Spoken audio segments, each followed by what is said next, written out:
नमस्कार प्यारे बच्चों।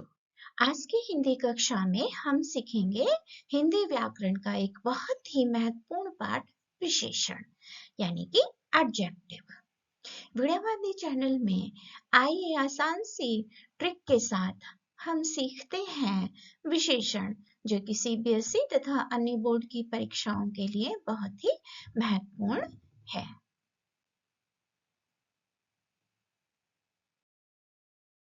प्यारे बच्चों, यदि मैं आपसे कहूं कि एक पन्ने पर अपनी और अपने सहपाठी मित्र की खासियत लिखिए, विशेषताएं लिखिए, तो आप लिख सकते हैं। जैसे मैं अपने लिए लिखूं माइंड मैप में, मस्तिष्क आरेखन में कि चुलबुली, चालाक, हंसमुख, सुंदर, पढ़ाकू, मिलनसार। ऐसे ही आप अपने सहपाठी के लिए एक मस्तिष्क आरेखन बनाइए नोटबुक में, और उसके बारे में आप लिख सकते हैं कि वह चालाक है, होशियार है, लंबा है या छोटा है, मिलनसार है, ईमानदार है, सच्चा है कि नहीं है। अब आप अपने स्क्रीन पर कुछ ये वस्तुएं देख रहे हैं। जैसे आप अपनी कक्षा में भी बहुत सारी वस्तुएं देखते हैं, तो अपनी अध्यापिका को बताइए कि उनका रंग रूप आकार कैसा है। अब यहाँ पर जैसे आप ये ग्लोब देख रहे हैं, तो ये जो धरती है, कैसी है हमारी धरती? गोल, और इसे नीला ग्रह भी कहा जाता है। पानी की बोतल स्टील की है, और जो ये पिल्ला है, छोटा सा क्यूट सा सुंदर सा है ना? कैसा है ये चुलबुला? डायनासोर कैसा होता है? विशाल। पनडुब्बी कैसी होती है? काली है ये। और कुर्सी आरामदायक कुर्सी हो सकती है। बिल्कुल। तो गोल धरती, स्टील की बोतल, काली व बड़ी पनडुब्बी, चितकबरा पिल्ला, विशाल डायनासोर, आरामदायक कुर्सी आदि इनकी विशेषताएं हुई। तो ये जो पीले छपे शब्द हैं बच्चों, इन प्राणियों और वस्तुओं की विशेषताएं बता रहे हैं कि वे रंग, रूप, आकार और प्रकृति में कैसी हैं। हम जानते हैं कि हर वस्तु और प्राणी आदि संज्ञाएं हैं। इस प्रकार संज्ञा और सर्वनाम की विशेषता बताने वाले शब्द ही विशेषण कहलाते हैं। गुण, दोष, रंग, रूप और नाप तोल बतलाता हूँ, यूं तो संज्ञा और सर्वनाम को स्पष्ट समझाता हूँ, मैं ही तो विशेषण कहलाता हूँ। विशेषण शब्द की पहचान करने के लिए आप मन में प्रश्न करें कि वो संज्ञा कैसी है, उसका रंग रूप कैसा है, या उन संज्ञाओं की संख्या कितनी है, काउंटेबल है कि नहीं है। अब जैसे इन चित्रों को ध्यान से देखो। विशेषण को और समझने के लिए आइए गतिविधि करते हैं। चित्रों को ध्यान से देखिए और उनसे संबंधित क्या वाक्य बन सकते हैं। बगीचे में रंग बिरंगे फूल खिले हैं। माँ बाजार से 2 किलो चीनी लाई। कितनी चीनी लाई? 2 किलो। पेड़ पर अनेक सेब लगे हैं। कितने लगे हैं? अनेक, बहुत सारे, ढेरों सेब लगे हैं। तो ये जो रंगीन छपे हुए शब्द हैं बच्चों, ये वाक्य में इन चीजों की विशेषताएं बता रहे हैं। जैसे बगीचे में रंग बिरंगे फूल खिले हैं, माँ बाजार से 2 किलो चीनी लाई, पेड़ पर अनेक सेब लगे हैं। तो रंगीन छपे शब्द फूल, चीनी और सेब की विशेषता बता रहे हैं। डिस्क्राइबिंग वर्ड्स हैं ये उनके लिए। जिन संज्ञा सर्वनाम शब्दों की विशेषता बताई जाती है, वही विशेष्य कहलाए जाते हैं। तो यानी कि जोड़े में होते हैं। विशेष्य यानी कि संज्ञा और सर्वनाम, इन्हीं की विशेषता हम बोलते हैं। जैसे चतुर बालक, बालक विशेष्य है, संज्ञा है, और उसकी विशेषता क्या है? चतुर। सेब लाल, लाल सेब। 2 दर्जन केले। रंग बिरंगी तितली, तितली कैसी है? रंग बिरंगी।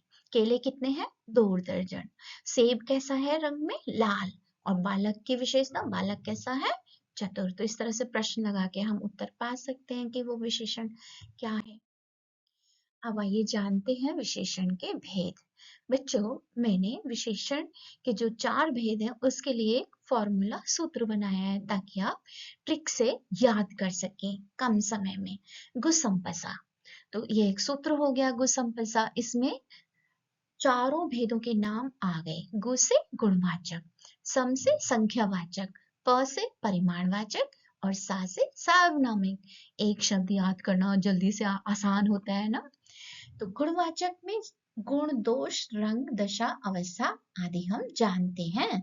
जैसे भला बुरा, उदार, आलसी, पवित्र, शांत, सफेद, हरा, काला, पीला, लाल, धुंधला, चमकीला, मटमैला आदि ऐसे जितने भी शब्द हैं। और संख्यावाचक मतलब जो संज्ञाएं काउंटेबल हैं, वस्तु, व्यक्ति, अन्य किसी की संख्या, जैसे 5 गाय, 10 सेब, 1 दर्जन केले, 10-15 आम आदि आदि। और परिमाणवाचक, परिमाण यानी कि नाप तोल, मात्रा, किसी चीज की हम उसके बारे में जाने कि वो चीज कितनी है, या उसको हम तराजू पे तोलते हैं। अब जैसे दुकानदार से आप चावल खरीदोगे तो वो गिन के तो देगा नहीं चावल, आपको तराजू में तोल के देगा, चीनी तोल के देगा, दूध वाला आपको दूध लीटर में नाप के देता है, कपड़े वाला दुकानदार आपको 1 2 3 10 मीटर आदि कपड़ा नाप के देता है। जैसे थोड़ा सा नमक, बहुत गर्मी है, ऐसे। फिर है सार्वनामिक विशेषण। ये संज्ञाओं की ओर सर्वनाम शब्द संकेत करते हैं, यानी कि संज्ञा शब्द से पहले जब कोई सर्वनाम शब्द संकेत करता हुआ आए, जैसे ये गमले पुराने हो गए हैं, वह विद्यालय मेरा है, वे कमरे ठंडे हैं, यह कार रमा की है, और वे लड़के पढ़ रहे हैं। तो इसमें यह है, वह, यह, वे, ये संज्ञाओं से पहले आ रहे हैं, तो इसलिए ये कहलाए सर्वनामिक विशेषण। आइए पहला भेद विस्तार से जानते हैं, गुणवाचक विशेषण। जिस विशेषण से संज्ञा या सर्वनाम के गुण, दोष, रंगाकार आदि का बोध हो उसे गुणवाचक विशेषण कहते हैं। जैसे दीपू ईमानदार बालक है, तो दीपू की विशेषता बताई जा रही है, दीपू कैसा बालक है, ईमानदार। गन्ना मीठा होता है, तो गन्ना का जो मीठा है गन्ने की विशेषता है। गुणवाचक विशेषण के कुछ उदाहरण आप स्क्रीन पर पढ़िए, जिसमें उनके गुण, दोष, रंग, दशा, अवस्था, दिशा, आकार, स्वाद, स्थान, देश, जैसे भारतीय, जापानी, चीनी, रूसी, रूस का रहने वाला रूसी, शहर का रहने वाला शहरी, गांव का रहने वाला ग्रामीण। स्पर्श भाव, जैसे कोई कोमल दिल का है, कठोर है दिल का, कोई पूजनीय है, स्मरणीय है। तो इस तरह से ये गुणवाचक विशेषण होते हैं। नंबर 2 पर है संख्यावाची, यानी कि जो संख्याएं काउंटेबल हैं, जिन्हें हम गिन सकते हैं, 1 2 3 4 5 जिन्हें गिना जा सके, या कक्षाएं, जैसे तीसरी कक्षा, चौथी कक्षा, 5वीं कक्षा, 10वीं कक्षा। जिस विशेषण से संज्ञा या सर्वनाम की संख्या का बोध हो उसे संख्यावाचक विशेषण कहते हैं। संख्यावाचक विशेषण 2 प्रकार के होते हैं। नंबर 1, निश्चित संख्यावाची विशेषण। जिन विशेषण शब्दों से निश्चित संख्या का बोध होता है उन्हें निश्चित संख्यावाची विशेषण कहते हैं। जैसे 5 गाय घास चर रही हैं, उसने बंदरों को 2 दर्जन केले खिलाए। अनिश्चित संख्यावाची विशेषण, जो विशेषण विशेष्य की निश्चित संख्या का बोध नहीं कराते हैं, बल्कि अनिश्चित संख्या वाची विशेषण हम उन्हें कहते हैं। जैसे कुछ लड़के, थोड़े पैसे, बहुत सी पुस्तकें आदि। तीसरा है परिमाणवाचक विशेषण। जो विशेषण अपने विशेष्य की मात्रा या नापतोल के विषय में जानकारी देते हैं उन्हें हम परिमाणवाचक विशेषण कहते हैं। जैसे 2 किलो आलू, 4 लीटर दूध, थोड़ी सी चीनी, बहुत गर्मी आदि। परिमाणवाचक विशेषण के भी निश्चित या अनिश्चित के तौर पर 2 भेद होते हैं। निश्चित परिमाणवाचक, जिन विशेषण शब्दों से किसी वस्तु की निश्चित मात्रा का ज्ञान हो, निश्चित परिमाणवाचक विशेषण हुए, जैसे 4 किलो आटा देना, 10 मीटर कपड़ा देना। अनिश्चित परिमाणवाचक, जैसे थोड़ा सा दूध लेकर आओ, कुछ पैसे मुझे भी दे दो, माँ बाजार से कुछ लीटर दूध लाई। चौथा है सार्वनामिक या संकेतवाचक विशेषण। जो सर्वनाम शब्द संज्ञाओं से पहले आकर उनकी ओर संकेत करते हैं उन्हें हम संकेतवाचक विशेषण या सार्वनामिक विशेषण कहते हैं। जैसे वह लड़का पढ़ रहा है, वे हिरण भाग रहे हैं अब विशेषण शब्दों की रचना कैसे होती है? 4 तरह से होती है। संज्ञाओं से, जैसे भारत से भारतीय, सर्वनाम से जैसे यह से ऐसा, जो से जैसा, वह से वैसा, क्रिया से जैसे भागना से भगोड़ा, पढ़ना से पढ़ाकू, बेचना से बिकाऊ। अव्ययी शब्द है, जैसे क्रिया विशेषण है जो आगे अगला, ऊपर से ऊपरी, भीतर से भीतरी, पीछे से पिछला। वही यहाँ पर देखिए कुछ शब्द दिए हुए हैं। संज्ञा शब्दों से हमने विशेषण बनाए। मामा से ममेरा, चमक से चमकीला, भारत से भारतीय, चाचा से चचेरा, आदर से आदरणीय, शरीर शारीरिक, राष्ट्र राष्ट्रीय, दो दूसरा, पूजा पुजारी, तीन तीसरा, दान दानी, संसार सांसारिक, सच सच्चा, दिन दैनिक, परिवार पारिवारिक, रोग रोगी, भूगोल भौगोलिक। अब जानिए प्रविशेषण किसे कहते हैं। जैसे प्र का अर्थ होता है बच्चों कुछ विशेष खास, तो विशेषण में प्र लग गया, यानी कि बहुत ज्यादा विशेषण जो बताते हैं शब्द, जो शब्द विशेषण शब्दों की भी विशेषता बता देते हैं उन्हें प्रविशेषण कहते हैं। जैसे बहुत सुंदर कमल, बहुत इसमें जो है प्रविशेषण है, क्योंकि यह सुंदर की और भी विशेषता बता रहा है। प्रविशेषण के कुछ उदाहरण देखिए। बहुत मोटी औरत, ये मोटी औरत है लेकिन उसके आगे बहुत लग गया, मतलब बहुत ज्यादा मोटी।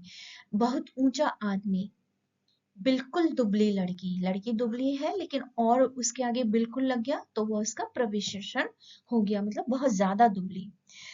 यह साड़ी बहुत सुंदर है, साड़ी सुंदर है लेकिन बहुत और लग गया, मतलब तो एक्सट्रीमली सुंदर हो गई। आम बहुत मीठा है, यानी कि बहुत ज्यादा मीठा है। दीपा अत्यंत सुंदर लड़की है, वह उसकी सबसे बड़ी बहन है।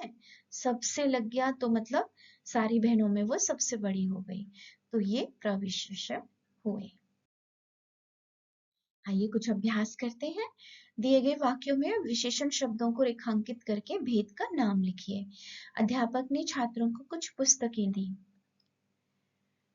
तो इसमें कौन सा हो गया हमारा विशेषण शब्द? कुछ, बिल्कुल। तो कौन सा हो गया? अनिश्चित संख्यावाची हो गया, है ना? अनिश्चित संख्यावाची हुआ ना। तो कुछ को हम जो है अंडरलाइन करेंगे और अनिश्चित संख्यावाची। बगीचे में सुरभित पुष्प खिले हैं, तो पुष्प की विशेषता यानी कि सुगंधित सुरभित पुष्प खिले हैं, गुणवाचक विशेषण। लाल कमल सुंदर है, तो कमल की विशेषता बताई जा रही है, लाल है और सुंदर है, गुणवाचक। आसमान में 4 तोते उड़ते देखे, कितने तोते उड़ते देखे? 4, संख्यावाची विशेषण। दीपेश विनम्र स्वभाव का है, तो विनम्र हो गया तो हमारा ये हो गया गुणवाचक विशेषण। वीणावादी चैनल को लाइक करें, शेयर करें और सब्सक्राइब करें। धन्यवाद।